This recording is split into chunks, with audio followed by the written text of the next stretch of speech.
आज के टाइम में लोगों की जॉब इतनी जल्दी क्यों चले जाती है, लोग एक करियर में टिक क्यों नहीं पाते, जबकि पहले के कंपैरिजन में लोग एक ही कंपनी में 20-20 साल 30-30 साल तक कंटिन्यू करते थे। ग्लोबल मार्केट रिसेशन हो रहा है, इकोनॉमिक सबकी स्लो डाउन हो रही है, कॉस्ट कटिंग की सब और आजकल की थ्रॉट कटिंग एज में कॉस्ट कटिंग किसी भी कंपनी के सक्सेसफुल होने के लिए बहुत जरूरी है। क्या एस्ट्रोलॉजी से ये भी पता लगा सकते हैं कि आपकी जो है वो जॉब जाने वाली है?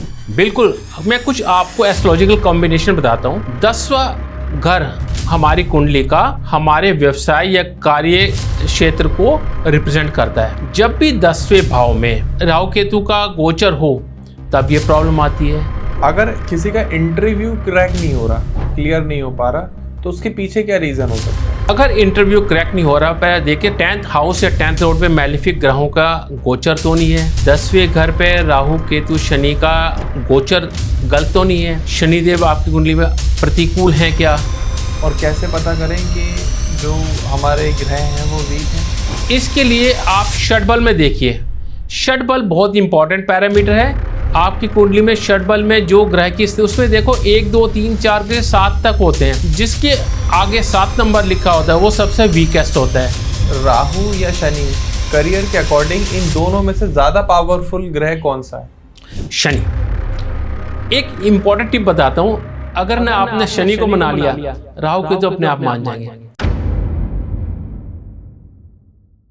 नमस्कार दोस्तों, राधे राधे। स्वागत है आपका एक और नए पॉडकास्ट में। तो आज का जो पॉडकास्ट होने वाला है वो उन लोगों के लिए होने वाला है जो लोग जॉब में बहुत स्ट्रगल कर रहे हैं। आज के टाइम में देखो, करियर में एक्सेल करना बड़ा ही मुश्किल हो गया है। नई जॉब नहीं मिल रही, बहुत ज़्यादा ले ऑफ आ रहे हैं। किस करियर अपॉर्चुनिटी में जाएं, किस करियर अपॉर्चुनिटी में ना जाएं। मतलब लोग क्या होते हैं कि अपनी कुंडली एनालाइज करवाते नहीं है, जो जॉब अपॉर्चुनिटी सामने आती है उसको ले लेते हैं, सैलरी देखते हैं और अंदर घुस जाते हैं। फिर उनको समझ में आता है कि मैं इस काम के लिए नहीं बना, या मैं इस वर्क में मैं उतना 100% नहीं दे सकता, क्योंकि जो मेरे ग्रह हैं, जो मेरे नंबर्स हैं, वो अनुकूल नहीं है उस काम को करने के। तो ये आज के टाइम में बहुत इंपॉर्टेंट हो गया है कि पहले आप ये चेक करें कि आप किस काम को करने के लिए बने हैं। क्या आप टेक्नोलॉजी के लिए बने हैं? क्या आप सेल्स एंड मार्केटिंग के लिए बने हैं? क्या आप ट्रेडिंग के लिए बने हैं? आप सिस्टम वर्क के लिए बने हैं? आपके जो ग्रह हैं, आपके जो नंबर हैं, वो क्या कहते हैं आपके बारे में? ये बहुत ही इंपॉर्टेंट है। तो आज हम इस पॉडकास्ट में इसी टॉपिक को अंदर तक डीप ड्राइव रिसर्च करेंगे और समझेंगे कि किस नंबर वालों को किस तरीके के काम करने चाहिए और किन नंबर वालों को क्या काम नहीं करने चाहिए। तो ये podcast little bit related to the numerology and related to the job problems, कि भाई जॉब क्यों जा रही है, उसके पीछे क्या रीजन है, कौन से ग्रह गोचर कर रहे हैं, कौन किस पर दृष्टि डाल रहा है और किसका प्रभाव किसके ऊपर पड़ रहा है। तो बिना किसी देरी के हम अपने गेस्ट का स्वागत करते हैं, आचार्य M.K. वर्मा जी का। नमस्कार सर, राधे राधे। राधे राधे ध्रुव जी, कैसे हैं सर? अच्छे हैं और आपकी और हमें अच्छा फील कर रहे हैं। बिल्कुल सर। पहला क्वेश्चन है सर आपसे, आज के टाइम में लोगों की जॉब इतनी जल्दी क्यों चले जाती है, लोग एक करियर में टिक क्यों नहीं पाते, जबकि पहले के कंपैरिजन में लोग एक ही कंपनी में 20-20 साल 30-30 साल तक कंटिन्यू करते थे? ओके, आपके इस प्रश्न का उत्तर 2 तरह से दे सकता हूं। पहला होता है जनरल और दूसरा एस्ट्रोलॉजिकल एनालिसिस।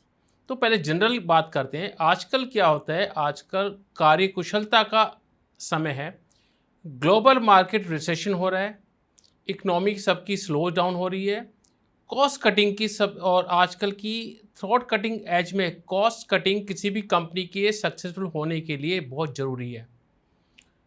दूसरी बात यह है कि एआई और ऑटोमेशन के कारण डाटा एंट्री लेवल और जो बेसिक क्लरिकल वर्क है उसमें छटनी हो रही है। उसका कारण ये है कि एआई की मदद से जॉब को बहुत ज़्यादा कम समय में और कम कॉस्ट पर किया जा सकता है और ड्रास्टिक रिजल्ट आते हैं। किसी भी कंपनी के या किसी भी फर्म के सक्सेसफुल होने के लिए उसका जो भी जॉब टारगेट है, बल्कि इसको ये कहना चाहिए कि जो उसका टाइम टारगेट है, ये सबसे इम्पॉर्टेंट मैटर करता है। मान लेते हमारे पास कोई भी फर्म है ए और बी। ए ने अपना टारगेट कर लिया 1 साल में और बी ने वही टारगेट करने में क्या किया 2 साल। तो जो फर्म ए ने 1 साल में अचीव किया वो फर्म बी करेगी 2 साल में। उसके बाद ग्रोथ की रेशियो क्या होगी, ए की बहुत ज़्यादा होगी और बी की कम होगी। यही चीज़ है। अब एआई टेक्निक से जो कि आजकल प्रेवलेंट है और लोगों में एक भय का माहौल भी बना रही है कि इससे जॉब जा रही है, इससे कार्य कुशलता बढ़ रही है। अब आते हैं इसके एस्ट्रोलॉजिकल कारण। देखिए, कोई भी जो मेजर समस्या होती है ना, उसके लिए 4 ग्रहों का गोचर देखते हैं, शनि देव का, बृहस्पति देव का, राहु का और केतु का। अब इसके बारे में विस्तार से बात करते हैं कि ऐसे जॉब की क्यों प्रॉब्लम हो रही है, लोगों की जॉब क्यों जा रही है। ठीक है। सबसे पहले देखते हैं शनिदेव। अभी शनिदेव मीन राशि में है और मीन राशि काल पुरुष कुंडली की 12वीं राशि है। शनि का सिग्निफिकेशन होता है कर्म, कार्य, प्रोफेशन, और 12वें हाउस का एक सिग्निफिकेशन होता है लॉस, तो जॉब का लॉस। जब जब शनिदेव मीन राशि में आते हैं तो इंडस्ट्री में जॉब से रिलेटेड प्रॉब्लम होती। आप 30 साल की ये साइकिल को देख सकते हैं, हिस्ट्री में जाइए, हर 30 साल में ऐसे रिसेशन होता है। अब आते हैं राहु केतु के। राहु देव अभी गोचर कर रहे हैं कुंभ राशि में, जो कि कालपुरुष कुंडली की 11वीं राशि है। ये जो मिथुन राशि कुंभ राशि है, ये कुंभ राशि राहु देव की मूल त्रिकोण राशि मानी जाती है। जब से राहु देव इस राशि में है तब से ही एआई की बड़ी स्पीड से डेवलपमेंट हुई है, और जैसे ही एआई टेक्नोलॉजी आई तो उसने जॉब को रिप्लेस करना शुरू कर दिया। अब आते केतु का। देखिए, कोई भी रिजल्ट होता है वो सिर्फ राहु देव से नहीं होता है, उसमें केतु देव की भूमिका भी होती है। राहु देव है कुंभ राशि में और केतु देव है सिंह राशि में। सिंह राशि किसको सिग्निफाई करती है? सिंह राशि सिग्निफाई करती है शासक को, सीईओज को, मल्टीनेशनल कंपनीज को। जब केतु देव यहाँ पर है, केतु देव क्या देते हैं? अलगाववाद, डिटैचमेंट। तो केतु देव यहाँ पर लोगों के मन में अपने वर्कर्स के प्रति डिटैचमेंट दे रहे हैं। वो ये नहीं दे रहे कि उन वर्कर ने हमारी कंपनी को इस मुकाम तक पहुँचाया। वो कहते हैं अभी हमने अगर सरवाइव करना है तो हमारी कॉस्ट कटिंग और हमारी कॉस्ट मैनेजमेंट एफिशिएंसी ही हमारी कंपनी को सस्टेन करेगी जी। तो इसलिए वो हार्ड डिसीजन लेते हैं। अब अंतिम में आते हैं बृहस्पति देव की। आप देखिए, बृहस्पति देव अतिचारी हैं और इनका गोचर हो रहा है मेन मिथुन राशि में और कर्क राशि में, जलीय तत्व राशि में। तो जल तत्व राशि में जब भी हमारे और वायु तत्व राशि में जब बृहस्पति देव का गोचर होता है तो हमेशा मार्केट में एक कॉम्पिटिटिव पोजीशन होती है, यानी किसी के लिए भी एक निर्णायक स्थिति होती है, और यही सब इनके कारण आजकल जॉब की प्रॉब्लम हो रही है। एक सूत्र दर्शकों में आपको बताऊंगा, आपको एस्ट्रोलॉजी आती हो या ना आती हो, आप इस सूत्र के बाद आज से एस्ट्रोलॉजी करना शुरू कर देंगे। वायु तत्व राशि, वायु तत्व राशि हमारी होती है मिथुन, यानी जिसको इंग्लिश बोलते हैं जेमिनी, तुला जिसको इंग्लिश बोलते हैं लिब्रा, और एक कुंभ जिसको इंग्लिश बोलते हैं एक्वेरियस। और जल तत्व राशि होती है कर्क, दैट इज कैंसर, स्कॉर्पियो यानी वृश्चिक, और मीन यानी पाइसेस। जब कभी भी वायु तत्व राशि और जल तत्व राशि शनि, राहु, केतु आदि से पीड़ित होती हैं तो बाजार में एक मंथन होता है, यानी मार्केट में मंथन। तो इस मंथन में इकोनॉमी रिसेशन होता ही होता है। तो ये आजकल रीजन है मेन कि जॉब क्यों जा रही है। इसके अलावा एक और मेन चीज़ है, क्या जॉब सभी की जा रही है? नहीं, जॉब सिर्फ उसी की जा रही है जिसमें कार्य कुशलता नहीं है। कोई भी कंपनी अभी भी हायर कर रही है और काफ़ी अच्छे प्राइस पर हायर करती है, बशर्ते आपके पास टैलेंट हो, आप मल्टीटास्किंग हो, मल्टी टैलेंटेड हो, आपको कंपनी हायर करेगी। आप एवरेज हो तो कंपनी कहेगी कंपनी विल से नो। तो ये चीज़ है। इनफैक्ट जॉब हम ये कहें कि जा रही है, ये भी एक मिथ है। जॉब सिर्फ उन लोगों की जा रही है जिनमें कुशलता नहीं है। क्या एस्ट्रोलॉजी से ये भी पता लगा सकते हैं कि आपकी जो है वो जॉब जाने वाली है? बिल्कुल, मैं कुछ आपको एस्ट्रोलॉजिकल कॉम्बिनेशन बताता हूँ। 10वां घर हमारी कुंडली का हमारे व्यवसाय या कार्य क्षेत्र को रिप्रेजेंट करता है। जब भी 10वें भाव में राहु केतु का गोचर हो तब ये प्रॉब्लम आती है। 6ठा, 8वां और 12वां घर बहुत क्रूशियल होते हैं। जब 10वें घर का स्वामी 6ठे, 8वें या 12वें भाव में आता है तो जॉब से रिलेटेड प्रॉब्लम होती है। इसमें भी स्पेशली ये, अगर मान लो 10वें घर का स्वामी 8वें भाव में आ गया तो ऑल ऑफ ए सडन आपकी जॉब छूट जाएगी। ठीक है। और अगर 12वें भाव में आ गया तो आप रेजिग्नेशन दे देंगे। शनि और मंगल जो ये 6-12 एक्सिस को प्रभावित करते हैं तब भी जॉब जाती है। दूसरे घर का स्वामी या दूसरा घर, 11वें घर का स्वामी या 11वां घर, 6ठे घर का स्वामी या 6ठा घर, जब इन पर पाप ग्रहों का प्रभाव होता है तो ये समय भी आपकी जॉब जाने का होता है। ठीक है। सूर्य आपकी कुंडली में नीच का है या अस्त है तब भी आपकी प्रॉब्लम आएगी। शनिदेव आपकी कुंडली में अनुकूल नहीं है तब भी आपकी जॉब में प्रॉब्लम आएगी। इसके अलावा हम दशमांश, जिसको D10 देखते हैं, उसमें भी एनालाइज करते हैं। और इसके अगर हमने आगे और डीप रिजल्ट देखना है तो हम D30 को एनालाइज करते हैं, त्रिशांश कुंडली, क्योंकि त्रिशांश कुंडली हमारी वीकनेस और स्ट्रेंथ दोनों ही बताती है। तो ये इसके अलावा बहुत सारे कॉम्बिनेशन है जिससे हम पता लगा सकते हैं कि जॉब में प्रॉब्लम आएगी। दूसरे घर और 11वें घर पे जब पाप ग्रहों का प्रभाव होता है तब भी जॉब से रिलेटेड समस्याएं आती है। कौन से प्लैनेट्स होते हैं जो जॉब को अफेक्ट करते हैं? देखिए, जॉब को अफेक्ट करने वाले प्लैनेट होते हैं मुख्य तौर पर शनि, राहु और केतु।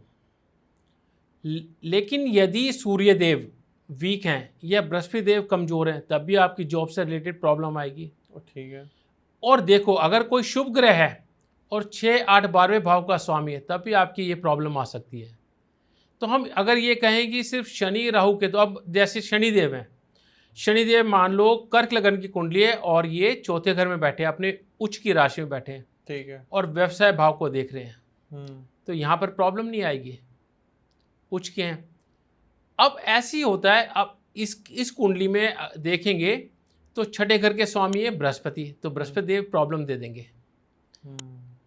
तो मोस्टली जनरल टर्म में कहें तो शनि, राहु, केतु और गुरु, इनका गोचर ये प्रॉब्लम कॉज करता है, और साथ में सूर्यदेव का।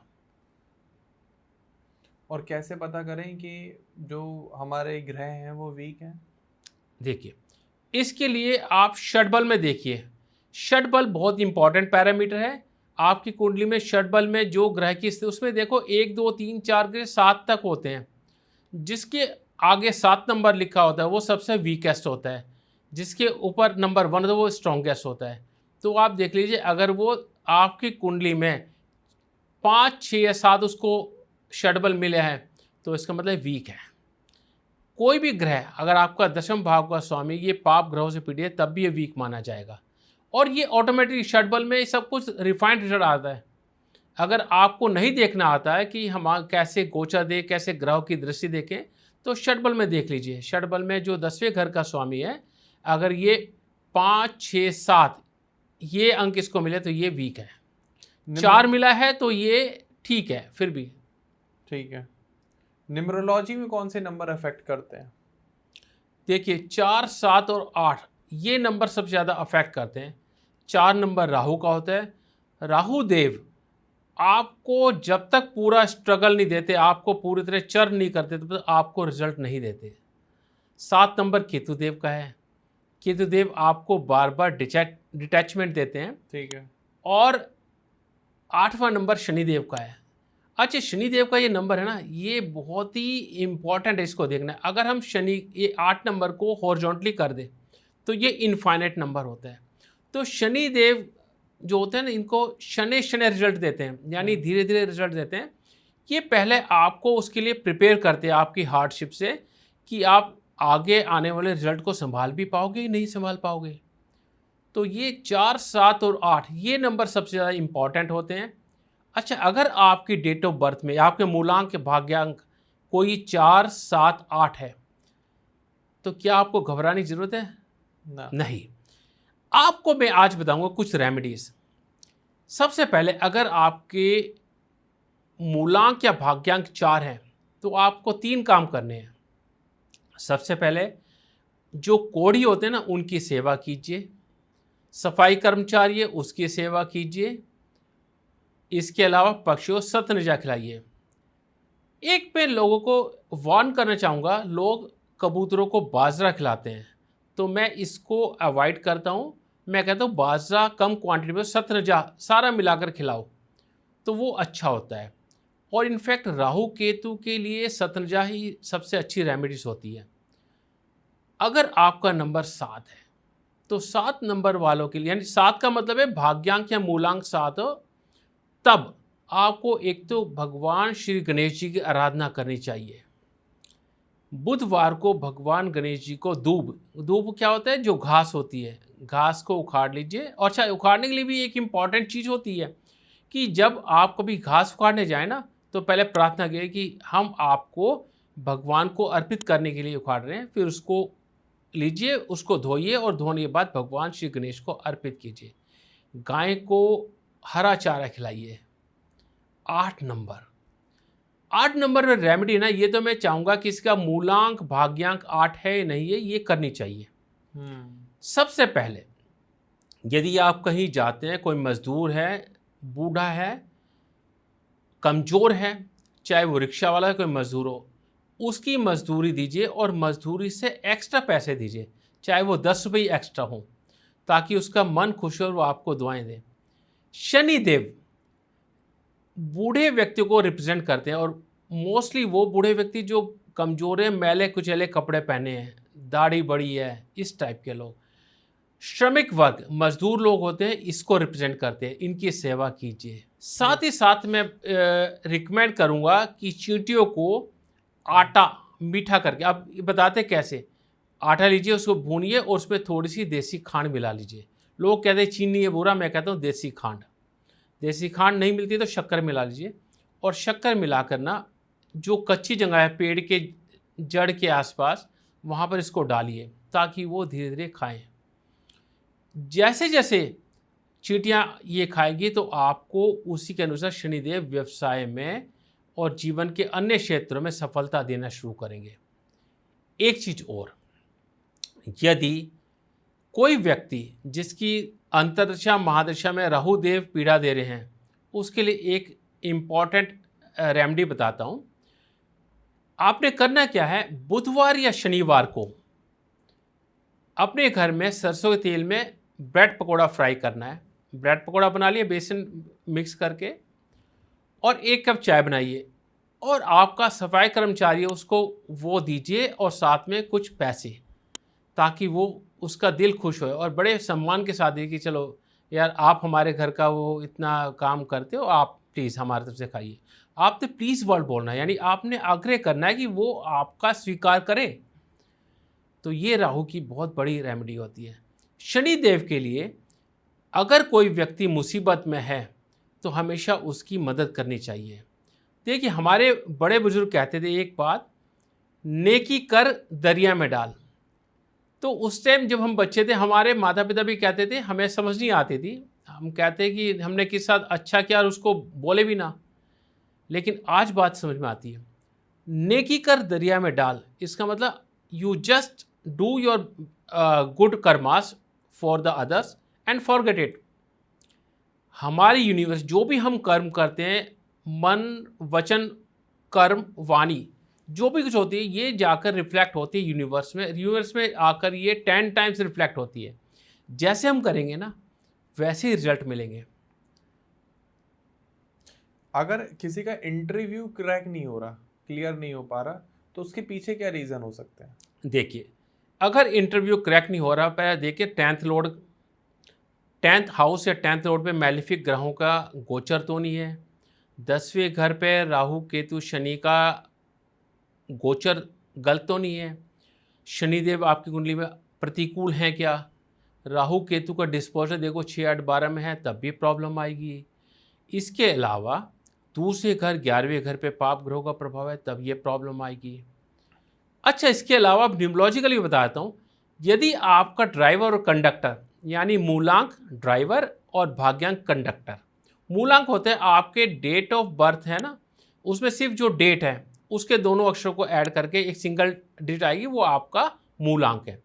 और डे, मंथ और ईयर का मतलब इंक्लूडिंग सेंचुरी जो आएगा वो आपका भाग्यांक है। यानी ड्राइवर मूलांक और कंडक्टर भाग्यांक। ड्राइवर और कंडक्टर अगर आपके नेम निम्नलॉ से मैच नहीं करते तब भी प्रॉब्लम आएगी। इसके अलावा आपके घर में कुछ वास्तु दोष है तब भी ये प्रॉब्लम आएगी। साउथ ईस्ट में दोष हो गया, नॉर्थ में दोष हो गया, साउथ ईस्ट में दोष हो गया, तब भी आपको जॉब से रिलेटेड प्रॉब्लम आएगी। साउथ वेस्ट में इंस्टेबिलिटी है तब भी आपकी जॉब से रिलेटेड प्रॉब्लम आ सकती है। जॉब में प्रमोशन रुकने की क्या रीजन हो सकते हैं एस्ट्रोलॉजी के अकॉर्डिंग? देखिए, जॉब में प्रमोशन का मेन होता है सूर्यदेव से। सूर्यदेव जैसे मैंने बताया ना, अगर वीक हैं, अस्त हैं, राहु केतु के प्रभाव में 6, 8, 12 घर में, तब प्रॉब्लम आएगी। 10वें घर का स्वामी अगर वीक हो गया या गोचर में सही नहीं है तब प्रॉब्लम आएगी। 10वें घर पे क्रूर ग्रहों की दृष्टि या उनका प्रभाव, तब प्रॉब्लम आएगी। एक चीज़ और बताता हूँ, लोगों को शायद ना समझ आए। आप अष्टक वर्ग में 10वें घर के बिंदु देखिए। अगर 10वें घर के बिंदु 28 से कम है तब भी आपका जॉब पोर्टफोलियो वीक रहेगा। एक चीज़ और मैं देखता हूँ, अष्टवक्र क्या होता है? अष्टक वर्ग होता है हमारे ना, कुछ ग्रह जब होते हैं वो विभिन्न राशियों में कुछ पॉइंट देते हैं अपनी स्थिति के अनुसार। तो अब उन सब पॉइंट को जोड़कर जो होते हैं हमारे, इसमें क्या होता है, 7 ग्रह, सूर्य, चंद्रमा, मंगल, बुध, बृहस्पति, शुक्र, शनि, 8वां हमारा लग्न है। इन अष्ट हो गए ना। अब इन सब के वर्ग में अष्टक वर्ग, 2 ग्रह कौन से छूट गए? राहु केतु को हम इसमें इंक्लूड नहीं करते, ये रिसर्च का विषय है। तो इसमें देखिए जो बिंदु देते हैं ये बिंदु बहुत महत्वपूर्ण होते हैं। पराशर जी ने जब वृद्ध पराशर होरा शास्त्र की रचना की थी तब उन्होंने अष्टक वर्ग के विषय में बताया था कि कलयुग में लोगों के पास दिमाग कम होगा, इतना गूढ़ नहीं देख पाएंगे क्योंकि वो राहु के प्रभाव में ज़्यादा रहेंगे। तो उन्होंने अष्टक वर्ग की पद्धति के बताया था। तो अष्टक वर्ग में देखिए कि अगर आपके 10वें घर में बिंदु कम है तब भी आपकी जॉब से रिलेटेड प्रॉब्लम है। इसमें 2 पॉइंट और हैं। अगर अष्टक वर्ग में 10वें घर में कम बिंदु है और 11वें घर में ज़्यादा बिंदु है तो आपका काम कम हो तब भी आप उससे ज़्यादा बेनिफिट ले लेंगे। इसके अलावा रिवर्स कर दीजिए, 10वें भाव में आपके बिंदु ज़्यादा हैं, 11वें में कम है, तो आप जी तोड़ मेहनत करोगे लेकिन रिवार्ड आपको कम मिलेगा। और ये बिंदु चेक कैसे होते हैं? ये कोई भी सॉफ्टवेयर में आप देखेंगे तो उसमें दिए होते हैं अष्टक वर्ग का। अष्टक वर्ग तालिका में जाए वहाँ पर दिए होते हैं, वरना हम तो इसको एस्ट्रोलॉजिकली मैन्युअली कैलकुलेट करते हैं। इसके कुछ नियम होते हैं। ठीक है। तो अगर किसी को डेली रेमेडी करनी है कोई जॉब के लिए, यूनिवर्सल रेमेडी, बिना कुंडली को चेक करे, अगर उसको अपनी डेट ऑफ बर्थ भी नहीं पता तो वो क्या कर सकता है? सबसे पहले प्रातःकाल उठें और स्नान आदि से निवृत्त होकर ना तांबे का लोटा लें, उसमें हल्का सा सिंदूर या रोली मिलाएं और उसमें थोड़ी सी चीनी, गुड़, खांड, गुड़ है तो और अच्छा है, उसको मिलाकर ना सूर्य देव को अर्पित करें। इसमें एक आज दर्शकों आपके लिए एक सिद्ध मंत्र बता रहा हूँ। जब सूर्य देव को हम जल अर्पित करते तो एक ये मंत्र है, इसको देख लीजिए। देह कर्ता प्रशांतात्मा विश्वमुक्ता चराचरात्मा सूक्ष्मात्मा यत्रो कर्णवर्ती सूर्य नमामि सूर्य नमामि सूर्य नमामि। ये एक हमारा सिद्ध मंत्र है। इसमें किसी से दीक्षा लेने की ज़रूरत नहीं है, किसी से कुछ पूछने की ज़रूरत नहीं है। आपको मैं दे रहा हूँ ना, आप कीजिए इसको। नहीं अगर आप कर सकते हैं तो आप सिंपल ओम सूर्य देवाय नमः कर सकते हैं। अच्छा, सूर्य जल देने में ना बहुत सारी इंपॉर्टेंट चीज़ें होती हैं जो लोगों को नहीं पता। हम देते हैं ऐसे करके, नहीं, ऐसे कीजिए सिर के बल और ऐसे झुकते हुए ना ऐसे कीजिए कि सूर्यदेव की ओर आपका मुंह होगा और उस जल में सूर्यदेव का प्रतिबिंब दिखे आपको। और इम्पॉर्टेंट चीज़ है कि जो जल आपका नीचे गिर रहा है ना उसके छींटे आपके पैर पर ना आए। ये एक रेमेडी होती है, ये व्यवसाय को अनुकूल करने के लिए। एक चींटियों वाली जो रेमेडी बताई वो आप कर सकते हैं। शनिवार को पीपल के नीचे दिया जलाएं और शनिदेव को दिया जलाएं, उसमें थोड़ी सी काले तिल, एक लोहे की वस्तु, ऑलपिन बेशक हो जाए, वो सरसों तेल का दिया उसमें जलाएं और उनसे प्रार्थना की, हे भगवान, हमने जरूर पिछले जन्म में कुछ गलत कर्म किए थे जिसका फल हम भुगत रहे हैं, तो बहुत हो चुका प्रभु, अब हमें क्षमा कीजिए और हमारा प्रतिमार प्रशस्त कीजिए। और इसमें ना साथ छायादान भी होता है कि सरसों तेल में अपनी फ़ोटो देकर प्रतिबिंब देख के उसको दान करना, ये होता है। सरसों का तेल या शनि से रिलेटेड चीज़ों का दान करना, ये अच्छा होता है। एक अपने घर से जब भी निकले ना, 1:15 और 12:30 के बीच में निकलें और पहले अपना राइट फुट बाहर करना है और उसके बाद ईस्ट डायरेक्शन में, अगर कम स्पेस तब भी धीरे धीरे करके छोटे छोटे कदम साथ रखने हैं और उसके बाद अपने डेस्टिनेशन जाना है। अपने माता पिता बुजुर्ग जो घर में, उनके चरण स्पर्श करके जाइए, उनसे आशीर्वाद लेकर जाइए, शनिदेव की रेमेडी कीजिए, किसी भी ज़रूरतमंद की मदद कीजिए, गाय की सेवा कीजिए। यदि केतु देव के कारण अवरोध हो रहा है तो आप गली के जो आवारा कुत्ते होते हैं, स्ट्रीट डॉग्स, उनको फीड कर सकते हैं, उनको आप दूध पिला सकते हैं। ये भी एक बड़ा प्रभावशाली मंत्र है। तो अभी आपने मंत्र बताए, कुछ दान बताए, इनके अलावा और कुछ यूनिवर्सल मंत्र या दान बता सकते हो जो कोई भी इंसान कर सके, not for job, for everything? चलिए एक चीज़ बताता हूँ दर्शकों, जब भी आपका जन्मदिन हो, आप उसमें देखिए आप किस समय पैदा हुए हैं। लेटर से कोई 4 बजे पैदा हुआ है दिन के, तो 4 बजे आप पंडित जी के पास जाएं, अपने साथ में थोड़ी अनाज ले, उसमें क्या करें, थोड़ा चावल, गेहूं, साबुत उड़द, साबुत मूंग, सरसों का तेल, घी, दूध और दक्षिणा, कुछ ये सामान लेकर जाएं। इसके अलावा अगर आपने कुछ राजमा, छोले वगैरह कुछ देने हैं वो भी कर सकते हैं। और उनको बोलना कि ये ग्रह उतार दीजिए। जो उस टाइम की रेमेडी ये होती है ना, पूरे साल प्रोटेक्शन देती है। और ये प्रोटेक्शन कैसे देगी आपको? फाइनेंशियली, इकोनॉमिकली और फिजिकली, ये तीनों जगह बेनिफिट देगी आपको। बहुत सारे लोग जैम स्टोन्स पर बिलीव करते हैं। क्या जॉब पाने के लिए कोई ऐसा जैम स्टोन है जिसको धारण किया जा सकता है, और इसको क्या धारण करना सेफ होता है? देखिए, स्टोन में क्या होता है, जो प्रीशियस स्टोन होते हैं उसको बिना किसी एस्ट्रोलॉजी की सलाह के नहीं पहनना चाहिए। मैं आपको सिंपल एक सेमी प्रीशियस स्टोन बताता हूँ जिसको पहनने से कोई हार्म है ही नहीं है। आप क्या करें, लेकिन ये ओरिजिनल होना चाहिए, AAA क्वालिटी का। सिट्रिन पहन सकते हैं आप लेफ्ट हैंड में। किस फिंगर में? नहीं, लेफ्ट हैंड, ब्रेसलेट की बात कर रहा हूँ। अच्छा, लेफ्ट हैंड में। अब पूछेंगे लेफ्ट हैंड में क्यों? क्योंकि लेफ्ट हैंड हमारे सेमी कॉन्शियस ब्रेन को रिप्रेजेंट करता है। तो जब हमारे सब कॉन्शियस ब्रेन जिसको बोलते हैं, सब कॉन्शियस ब्रेन में ये जाएगी चीज़ें, तो तब हो इसकी वाइब्रेशन। इसके अलावा ग्रीन एविचूरिन पहन सकते हैं, साथ में येलो सिट्रिन भी पहन सकते हैं। ये 3 चीज़ें आप पहन सकते हैं। और यदि आपकी दशा, अंतर्दशा खराब चल रही है, क्रूर ग्रह का प्रभाव है, तो सुलेमानी अकीक का ब्रेसलेट भी पहन सकते हैं, बहुत इफेक्टिव होता है।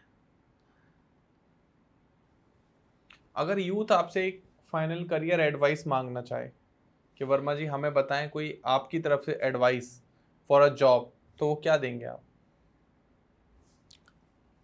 देखिए, एक चीज़ है, जो भी अगर जॉब हमारी छूटती है, कुछ ये जॉब में कोई प्रॉब्लम आती है, तो सबसे पहले आपको एनालाइज करना है जॉब छूटी क्यों। Whether it is due to our behaviour और it is due to our less skills. तो अगर अपनी स्किल्स को हमेशा अपग्रेड करना है। दूसरी चीज़ होती है नेटवर्किंग पे ध्यान देना है। कभी भी आपकी अगर जॉब किसी कारण से गई है, तो उसमें आपने करना क्या है कि आपने अपने कॉन्टैक्ट्स अपडेट रखने हैं, अपने कलीग्स और बाकी आपके फ्रेंड सर्कल में जो भी है, जॉब से रिलेटेड जो भी पर्सन है, उन सब से बना कर रखें, क्योंकि नेटवर्किंग से ही आपको ग्रोथ मिलेगी। इसके अलावा एक और वास्तु की रेमेडी बता रहा हूँ। अपने घर के साउथ ईस्ट में एक लाल बल्ब जलाकर रख दीजिए, अपॉर्चुनिटी आएगी। जो नॉर्थ जोन है उसको साफ़ सुथरा हल्का रखिए और वहाँ पर एक छोटा फाउंटेन लगा दीजिए, इससे भी अपॉर्चुनिटी आएगी। मेन डोर को साफ़ रखिए, साफ़ सुथरा रखिए, इसमें आवाज़ ना होए, और यहाँ पे रोशनी का इंतजाम कीजिए। और यदि हो ना, सूर्यास्त के बाद वहाँ दिया जलाएं।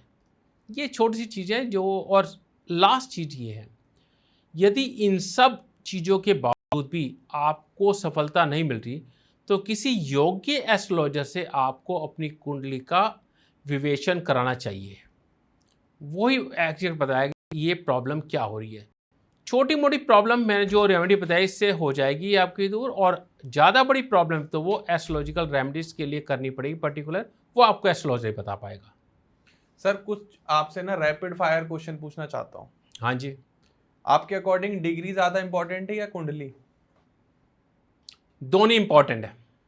डिग्री बिना कुंडली और कुंडली बिना डिग्री, दोनों कुछ नहीं है। लेकिन फिर भी आपको दोनों में से एक फाड़ के फेंकनी हो तो किसे फेंकोगे आप? डिग्री का मतलब, अब देखो यहाँ पर ये होता है, डिग्री का मतलब ग्रह की डिग्री है, मैंने वो समझ। अगर आप कहते हैं कि ये डिग्री है जो हमारे पास एजुकेशन या किसी और चीज़ की है, तो वो दोनों इंपॉर्टेंट, अपनी अपनी जगह दोनों ठीक है। अब जब दोनों में सिंक्रोनाइजेशन होगा तो तभी आपका रिजल्ट आएगा। लक को ज्यादा आप मानते हो या हार्ड वर्क को? दोनों इंपॉर्टेंट होते हैं। एक अपने दर्शकों में एक टिप देना चाहूँगा जो मुझे मेरे ऑनर ने बताई थी जब मैं सर्विस करता था। हुआ ये कि मैं एक बार बड़ा परेशान सा था, तो उन्होंने मुझे बुलाया कि क्या बात है, वाई आर यू मर्डन। तब मुझे मर्डन का मतलब नहीं समझ में आता। मैंने सोचा इसको गलती से मैं लिया कि मर्डर, तो उन्होंने कहा मर्डन का मतलब है तू ये सोचता रहता है भाई, क्यों सोचता रहता है। तो मैंने कहा मेरे ऑनर सरदार जी थे, मैंने सरदार साहब मैं अभी देखो अपनी जॉब भी कर रहा हूँ, अपनी एजुकेशन के लिए भी स्ट्रगल कर रहा हूँ और मुझे आगे करियर भी बनाना, मैं परेशान रहता हूँ, मैं क्या करूँगा।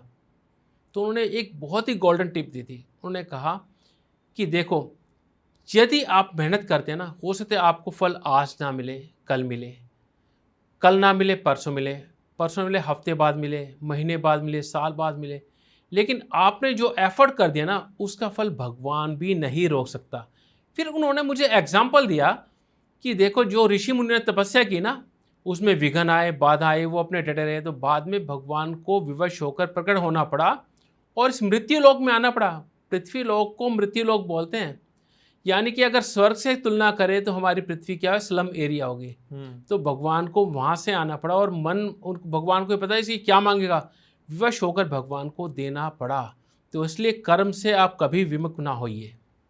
राहु या शनि, करियर के अकॉर्डिंग इन दोनों में से ज्यादा पावरफुल ग्रह कौन सा है? शनि। एक इंपॉर्टेंट टिप बताता हूँ, अगर ना आपने शनि को मना लिया, राहु केतु अपने आप मान जाएंगे, क्योंकि शनिदेव इज मास्टर और Rahu Ketu are two pupils, उनके चेले हैं शनिदेव के। सैलरी ग्रोथ किस ग्रह से देखी जा सकती है? सैलरी ग्रोथ के लिए 10th लॉर्ड देखिए और उसका connection 2nd Lord, 11th Lord, 6th Lord से कैसे है वो देखिए। वास्तु में वो कौन सी गलती होती है जिसके घर में हो रखी हो तो उसकी जॉब नहीं लग सकती? ओके, इसके लिए आपके साउथ वेस्ट इम्बैलेंस होना चाहिए, तब नहीं होगी। आपका नॉर्थ इम्बैलेंस होगा तब नहीं होगी। साउथ ईस्ट में ज़्यादा बड़ा वास्तु दोष हुआ तब नहीं होगी। नॉर्थ ईस्ट में गलत वो चीज़ होगी, यानी कि अपने आपको क्या बताया, सिर्फ 4 कोणों का बताया, इसके अलावा 4 दिशाएं होती, 8 हो गए, फिर उसके बाद इसकी सब करके 16, फिर 32 जोन, तो वो बहुत ज़्यादा कॉम्प्लिकेटेड हो जाएगा। सिर्फ ये मान लीजिए कि चारों एक्सिस होती है, north east, south west, north west और साउथ ईस्ट। इन चारों में इम्बैलेंस तो आपको प्रॉब्लम आएगी। इसके अलावा एक नॉर्थ डायरेक्शन इम्बैलेंस तब आएगी, और अगर आप किसी गवर्नमेंट सर्विस में और आपकी ईस्ट डायरेक्शन में प्रॉब्लम है तब भी ये प्रॉब्लम आएगी। करियर के लिए सबसे डेंजरस महादशा कौन सी हो सकती है? जब भी हम देखिए, दूसरा घर हमारा सेविंग बताता है, दूसरे घर की दशा में बाधक ग्रह की महादशा, अंतरदशा आए और साथ में गोचर खराब हो तो डेफिनेटली प्रॉब्लम आएगी। इसको सबसे ज़्यादा प्रॉब्लम करते हैं। 11th लॉर्ड आपको बुरी तरह पीड़ित हो तब भी आपके गेंस के सारे रास्ते बंद हो जाते हैं। 10th लॉर्ड का 6, 8, 10, 6 या 12 हाउस में कोई रिलेशन हो तब प्रॉब्लम आती है। अगर सिर्फ 30 सेकंड के अंदर करियर देखना हो किसी की कुंडली में तो आप कौन सा हाउस देखेंगे? 10th और D10 एनालिसिस, D10 चार्ट होता है, उसको एनालाइज करेंगे, दशमांश चार्ट। कौन सा ग्रह होता है जो इंसान को बॉस बना देता है? सूर्य और शनि। अच्छा, एक चीज़ और बताता हूँ, जैसे हमने देखा ना कि ग्रह होते हैं उसमें जैसे अमेरिका, चीन, रशिया वगैरह, ये कुछ कंट्री जिनमें, और ब्रिटेन और एक और है जिसमें वीटो पावर है। कोई भी एक कंट्री ने वो किया और वीटो लगा दी, तो हमारे प्लेनेटरी काउंसिल में शनिदेव के पास वीटो पावर है। शनिदेव ऐसे ग्रह आपके जितने अच्छे कुंडली में राजयोग सब हो, अगर उन्हें वीटो लगा दी ना, राजयोग नहीं मिलेंगे। कौन सी दशा इंसान की जॉब चेंज करा देती है? कोई भी दशा करा सकती है। ये बेसिकली होता है गोचर के ऊपर। ठीक है। क्या जिन लोगों की जॉब जा रही है उनकी एक जैसी दशाएं हैं? नहीं। सबकी अलग दशाएं हैं, अंतर दशाएं अलग है, लेकिन फिर जॉब जा रही है, तो इसके लिए गोचर ज़्यादा इंपॉर्टेंट होता है। और मुंडेन इफेक्ट पे ना मैं आपको बताऊंगा कि जब भी शनिदेव ना मीन राशि में आते हैं तो मंथन होता है मार्केट में, जॉब जाती है, रिसेशन होता है। एक और चीज़, एक और सूत्र बताता हूँ। जैसे मैंने बताया वायु तत्व राशि और जल तत्व राशि को शनि राहु केतु ग्रह पीड़ित करते हैं तो ग्लोबली फियर होता है। बाजार नहीं, सिर्फ पूरे विश्व में एक डर का माहौल होता है, जैसे आजकल हो रहा है। आप देख लीजिए हमारी वायु तत्व राशि और जल तत्व राशि पीड़ित है, ये रिजल्ट आ रहे हैं। एक और कुछ डाउट है वर्मा जी। जी, अगर कुंडली में ही सब कुछ लिखा है और वही होना है तो उपायों का क्या इफेक्ट होता है आपके अकॉर्डिंग? भगवान श्री कृष्ण ने गीता में कहा है, मतलब है कि व्यक्ति को कर्म करना चाहिए, फल की इच्छा नहीं हो। फल तो जो मैं चाहूँगा वो ही दूंगा। हमारे जो कर्म हैं वो इम्पोर्टेंट। हम पहले क्या कर्म करके आए, अब क्या कर्म कर रहे हैं, हमारे विचार कैसे हैं। हम पहले जो पास के कर्म है उसको तो हम रिवर्स नहीं कर सकते, लेकिन अभी अपने कर्म को मेंड कर सकते हैं, उनको सुव्यवस्थित कर सकते हैं, अच्छे कर सकते हैं, वो हमारे हाथ में है। और मैंने भी आपको बताया कि कर्म करते जाएं, भगवान को भी विवश होकर फल देना पड़ेगा। आपकी इस बात का मैंने पहले ही आंसर दे दिया था। अगर मैं अपनी कुंडली 2 एस्ट्रोलॉजर से एनालाइज करवा रहा हूँ और दोनों की अलग अलग प्रिडिक्शन है तो उस केस में मैं क्या करूँ? देखिए, एस्ट्रोलॉजी एक वास्ट टॉपिक है। अब आपने कुंडली दी, मान लो मेरे पास ही आती है कुंडली, अब मैं इसको एक, अगर आपने लिमिटेड टाइम दिया, मैं इसको क्या देखूँ? मैं करियर देखूँगा, ग्रोथ देखूँगा, हेल्थ देखूँगा, मैरिटल कंफर्ट देखूँगा, चिल्ड्रन देखूँगा, ठीक है, ये देखूँगा कि हमारी कब बूम का टाइम है, ये सब देखूँगा। दूसरे एस्ट्रोलॉजर के पास है, लेट से वो अब नहीं थे, वो कहते हैं मैं देखना है कि क्या टाइम हमारा क्रिटिकल हो सकता है, या ये दशा ये अंतरदशा इसमें क्या पॉसिबिलिटी हो सकती है। तो अगर ना आप 10 एस्ट्रोलॉजर के पास जाएंगे तो 10 के 10 एस्ट्रोलॉजी आपको डिफरेंट बताएंगे, क्योंकि एस्ट्रोलॉजी है ही इतना वास्ट फील्ड। ये एस्ट्रोलॉजी को कैसे समझिए, आपके जितने भी 7 महासागर हैं, ठीक है, उसमें गहराई जहाँ से मर्जी देखेंगे उसको नापना मुश्किल होगा। तो इससे भी ज़्यादा अनंत हमारी ज्योतिष है। आज से ना 20 साल पहले जब मैंने ज्योतिष सीखना शुरू किया ना, तो मेरे गुरु ने जो उस टाइम थे उन्होंने बताया कि ज्योतिष तो अनंत सागर है। तो अब हमारे में उतनी बुद्धि तो नहीं थी, हम अपने आप समझते कि नहीं हम समझदार हैं, गुरुजी कह रहे हैं, मैं आप सिखाओ जी, मैं करूँगा। सीखते गए, धीरे धीरे पता लगता गया।